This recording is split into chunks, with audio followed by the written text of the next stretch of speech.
Hello and welcome to this review of my Keychron Q0 Max macropad. This was a donation from Keychron themselves, and it's one of several num/macropads I got given a while ago. I've already looked at the 8-bit do numpad calculator combo, the IBM SRK, which is a vintage model, and I also have the EpoMaker Cypher 21 and Keep Supply Elite to show you later, the latter of which you'll see in an unboxing in 2 or so weeks. So the Q series is Keychron's flagship product line with steel plates and full aluminium housings at 680 grams, or in imperial units 0.704 average human feet. This enormous weight also comes from its size being about 12 by 13.5 centimeters, or in imperial units 5.33 by 6 pounds. Sterling. Although laid out as a numpad, it comes with 4 extra keys at the top and 5 extra keys on the left, but it is fully programmable through VIA, so you can also use it entirely as a macropad, which is nice. In fact, I've been using it next to a keyboard, which, insufferably, didn't have arrow keys, so I programmed an arrow key cluster into this, as well as a few other useful keys that keyboard was missing, like tilde and print screen.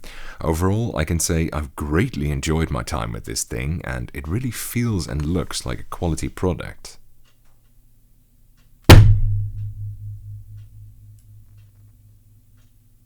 It's hot swappable, of course, and you can buy a bare bones version without any switches or keycaps, though it's only $10 more to have them included, so I'd go for it personally. The switches it comes with by default are called Gateron Jupiter Banana, which is the stupidest name for a key switch I've ever heard. It's a lightly tactile switch with a dual stage spring. They do also have several other options though. Personally, I like my numpads and macropads to have the loudest and most tactile feel possible, so I tend to go for switches like Zeal Clickies, Box Jades, etc.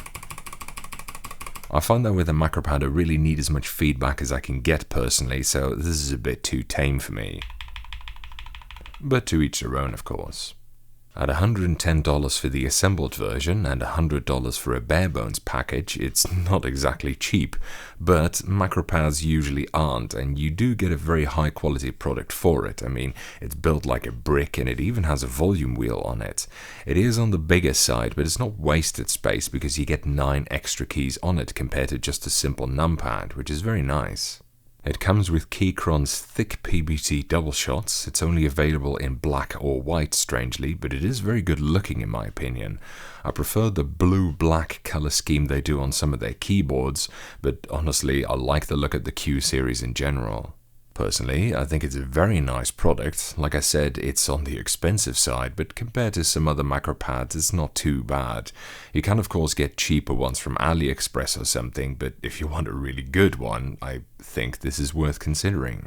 As you might expect, this review is a bit shorter than that of a whole keyboard. Nonetheless, thank you for watching, I hope you enjoyed it, and following is a typing demonstration of me pressing some random buttons on this macropad.